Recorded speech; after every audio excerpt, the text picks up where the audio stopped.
Intro hook. Picture this. It's January 1937. The Ohio River surges past its banks. In Louisville, Kentucky, water climbs to 57 feet. Nearly 70% of the city sits underwater. Homes float. Factories shut down. Over 175,000 people evacuate by boat and train. This is the Great Flood of 1937.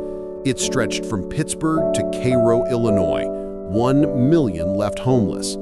Today, we examine what led to it, how it unfolded, and what we learned. Stay with us. Context. Let's set the scene. The Ohio Valley in the 1930s faced tough times. The Great Depression gripped the nation. Farms struggled after the Dust Bowl. Then came the weather. Fall 1936 brought heavy rains.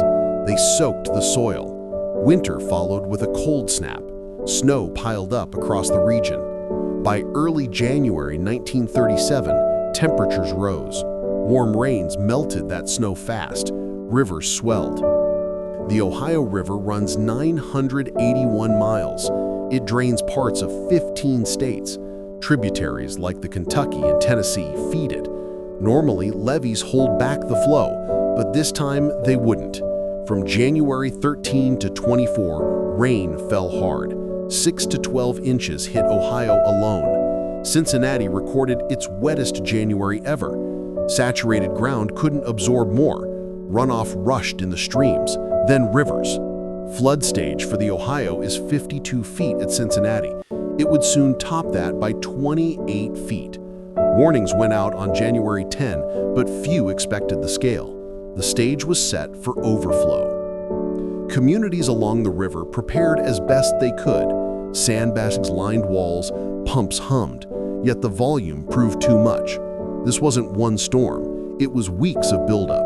Snowmelt from the north joined the rains. The river system hit capacity. By mid-January, water levels climbed steadily. Homes near tributaries saw basements fill first, then streets. The flood built like a slow tide. No one knew how high it would go. What happened?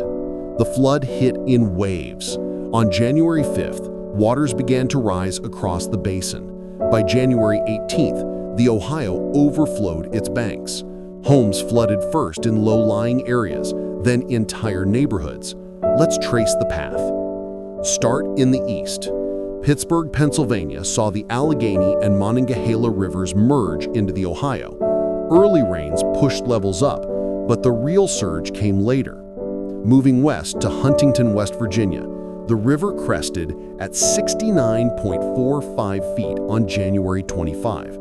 That's 19 feet above flood stage. Rowboats patrolled streets. The city used them for rescues. Wheeling, nearby, hit 47 feet.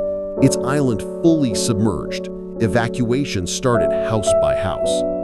Next, Ohio's turn. Portsmouth faced a tough call. The river topped 14 feet over the flood wall. Officials opened gates on purpose. They flooded the business district 8 to 10 feet deep. Better controlled than a breach. Gallipolis went under completely. Water reached the Hill Cemetery overlook. Cincinnati bore the brunt. From January 18 to February 5, the city fought back. The gauge hit 79.9 feet on January 26, over 25 feet above flood stage, and 9 feet above the 1884 record. 12 square miles flooded. That's most of the downtown. Crossley Field, home of the Reds, sat in water. Coney Island Amusement Park drowned too. Streetcars stopped. The water supply cut out. Over 100,000 residents fled to higher ground. Radio station WLW broadcast nonstop. No commercials, just updates and messages to crews. Cross into Indiana. Evansville declared martial law on January 23. The river reached 53.74 feet, 19 feet over stage. Water lapped the riverfront plaza, but early warnings saved lives. No drownings there. Over 100,000 evacuated by train and bus. Jeffersonville and New Albany saw levees fail on January 23. 9 feet of water rushed in by noon. Small towns like Malkport never recovered. Roads vanished under the flow. Kentucky felt it hardest. Louisville's story stands out. By January 21, roads flooded. The crest came January 27 at 30.8 feet above flood stage. Water hit 40 feet in places, 10 feet over the old high. 70% of the city submerged. That's 60,000 homes. Factories closed. The Louisville and Nashville Railroad halted. Rose Island, a popular park, washed away. Evacuation reached 175,000 people. Boats from the U.S. Army Corps of Engineers steamed over fields to help. WPA workers, Works Progress Administration New Deal Program, piled sandbags. They numbered in the thousands. Frankfurt saw half its area under. The Kentucky River crested at 48.45 feet. Prisoners rioted in the state penitentiary. Guards moved 2,800 inmates to safety. Downstream, Paducah got 18 inches of rain in 16 days, plus sleet. The Ohio peaked at 60.8 feet on February 2, above 50-foot stage for 3 weeks. 27,000 residents left. Downtown buildings still bear high water marks. The city isolated. Supplies dropped by plane. Illinois closed the loop. Harrisburg sat 80% underwater. Floodwaters pushed 30 miles inland. 4,000 homeless. Mines shut down. The economy stalled. Route 13 hid under 8 to 14 feet. Shawneetown faced total inundation at 65.4 feet. Residents moved to a tent city. The town later relocated 3 miles inland. Munn City had at least 12 feet everywhere. Pulaski County cut off as the Cache River flowed backwards. Cairo dodged the worst. Low Mississippi levels helped. The flood lasted weeks. By February 5, waters dropped below stage in spots, but damage lingered. Bridges collapsed. Over 300 gone in southern Illinois alone. Schools ruined, 6 in one county. Homes, 1,200 submerged there. The river Rampage touched 8 states, Pennsylvania to Tennessee. It swallowed cities whole, left them to rebuild. Why it matters? This flood changed lives and landscapes. First, the human cost. 385 people died. Drownings, hypothermia, disease in shelters. Indiana bucked the trend. 0 drowning deaths, thanks to quick evacuations. 1 million went homeless overall. Families crammed into Red Cross centers, churches, schools on hills. Food lines formed. The government stepped in.